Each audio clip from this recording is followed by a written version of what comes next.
For Morningstar, I'm Jeremy Glazer. Apple posted fiscal second quarter results that were in line with our expectations, but their guidance was a little bit weak, and they also announced some big changes to their capital structure. I'm here with Brian Clell. He's our Apple analyst. Take a look at some of these changes.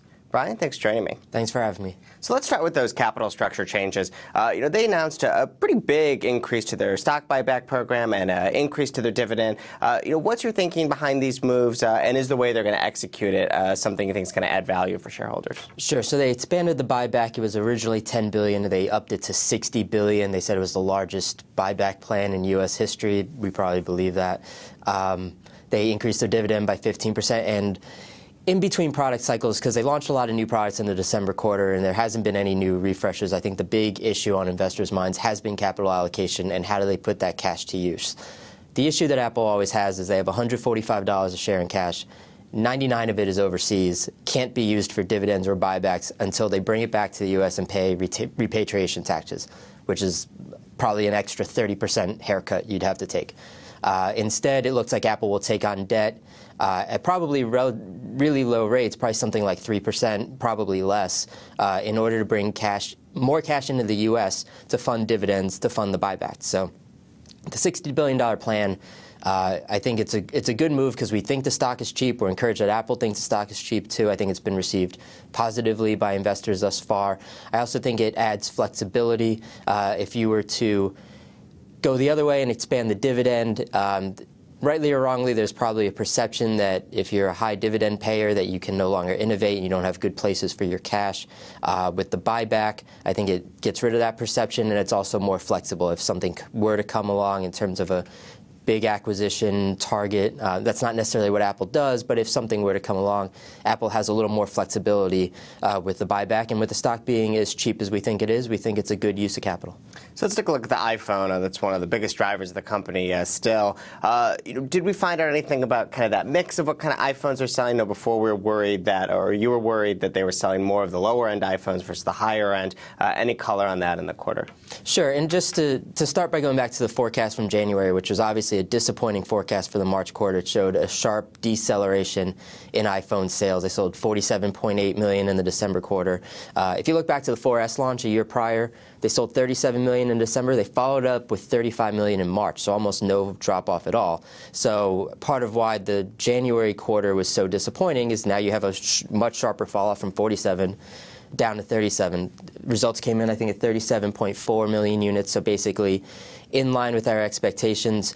Also concerning talk back from January was sellouts of the iPhone 4, and you saw more of a mix towards the older, cheaper models, which is something we think is inevitable in the long term as they sell in emerging markets, but I think it's happening a little more quickly than anticipated. It happened this quarter. ASPs, average selling prices, fell 4% sequentially, so you did see a less favorable mix shift towards the older models like the iPhone 4 and the 4S relative to the 5. So in short, in March, results came in line with expectations. The real big concern is the June guidance and what's implied in there. So this is a sign that the iPhone 5 just wasn't as popular as the 4S, just didn't resonate with consumers as well? I think there is a bit of that. I think the biggest issue with Apple probably over the past 6 months is they are still in the mode of attracting new customers to the platform.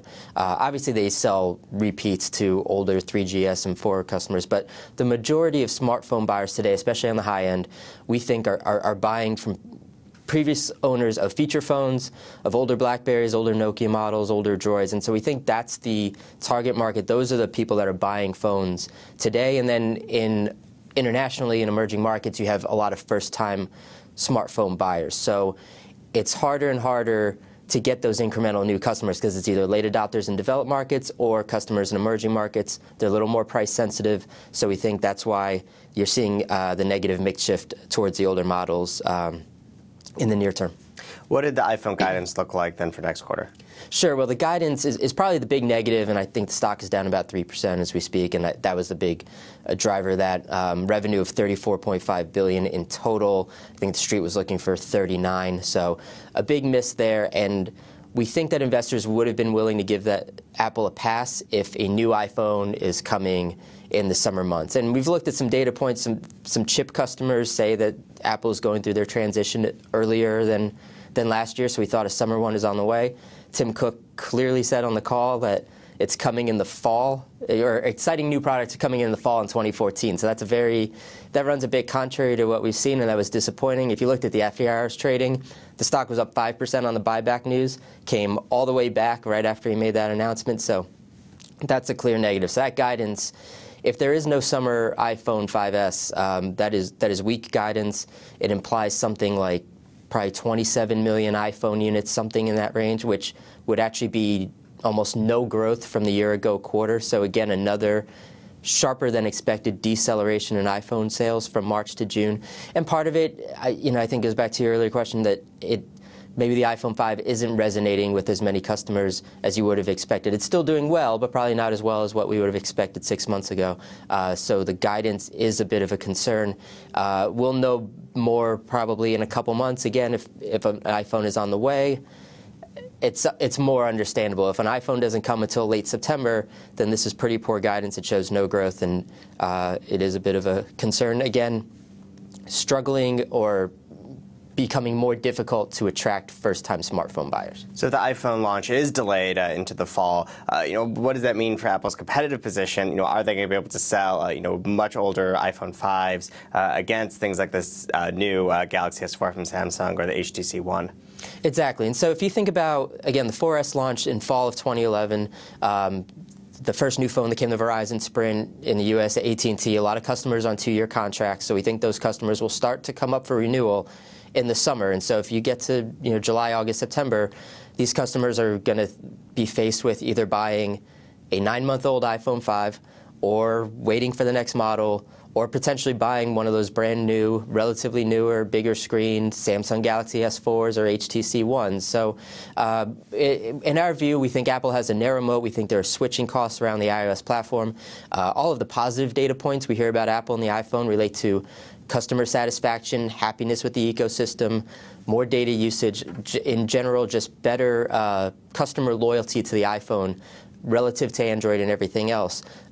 If an iPhone isn't here in the summer, and that's the decision that customers face, that's going to be put to the test really quickly for probably tens of millions of customers. It's not the entire Apple story. They'll still be selling to new customers and everything else. And we think a good portion of customers will stay, but certainly we think they'll stay even more if there was a brand new iPhone on the way, rather than having to wait a couple months. Apple would run the risk of potentially losing some customers elsewhere, and that's where our thesis on switching costs, again, think they'll retain most, but we certainly don't want to see that test to the point where it's an old stale phone versus newer Android models. It'd certainly be an easier chance to retain customers if a new iPhone were here. Turning to some of the other products, was there anything surprising to you in the iPad or Mac business in the quarter? iPad sales were a little ahead of our expectations, although it sounds like they sold more into the sales channel, so not necessarily through to end customers. So iPad units were a little higher than expected, but if you make the inventory adjustments, it's about even. Mac was a little bit worse, but really not a surprise given a very dismal PC environment. They had some catch-up from the March quarter, or from the December quarter. They were unable to fulfill demand for the iMac and some of those problems. So, iPads and Mac in general, net kind of evened out, and even for the June quarter, probably similar.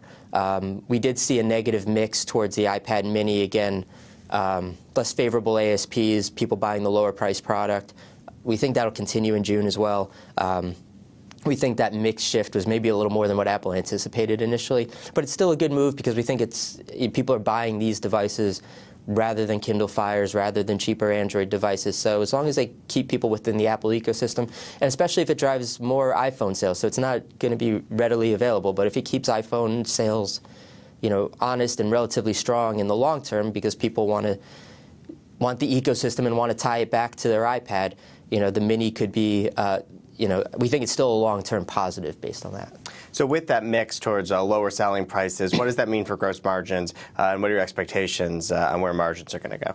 Sure, and gross margins came in at the low end of the range for the March quarter, and even lower again for the June quarter. Again, as these products age, you're getting late adopters in every market where there's a launch, and so for that reason, people tend to buy the lower priced phones, and so you're going to get a negative mix shift, especially when you have lower sales levels plus people buying the older products, the cheaper products. That will lead to the gross margin declines. Inevitably, we think margins will decline in the long term again as they start selling more iPhones into emerging markets, as the iPad mix probably goes towards cheaper models, and again, they sell the iPads more in emerging markets as well. That iPad is still much more of an early adopter, developed market sort of product right now, so that's still in the earlier innings. But eventually, once you get to emerging markets, the prices are going to decline, margins will decline. We factor that in. We think the stock bakes in an overly pessimistic scenario at that point. But even with our fair value of 600, we think there will be margin compression. Obviously, it's just a matter of how much. So you're sticking with that $600 fair value. What does that mean in terms of how attractive you think shares are today? Yeah, we are sticking with the $600 fair value. We do think the stock is still cheap. With the stock trading at 400, we really think that implies that the market is telling you that iPhone sales unit sales are basically going to be flattish in the long term, that they're going to see no growth. Even though the smartphone market is booming, even though Apple still has the chance to strike a deal with China Mobile and NTT Docomo, so they're not even in China's largest carrier yet. That growth is being discounted almost. The market implies that they're going to lose a lot of share elsewhere. We disagree with that. So, at 400, there's a pretty pessimistic scenario for the iPhone baked into that stock price, and we think it's a little too early to make that call. And so we like the risk reward. Brian, thanks for talking with me today. Thanks for having me. For Morningstar, I'm Jeremy Glazer.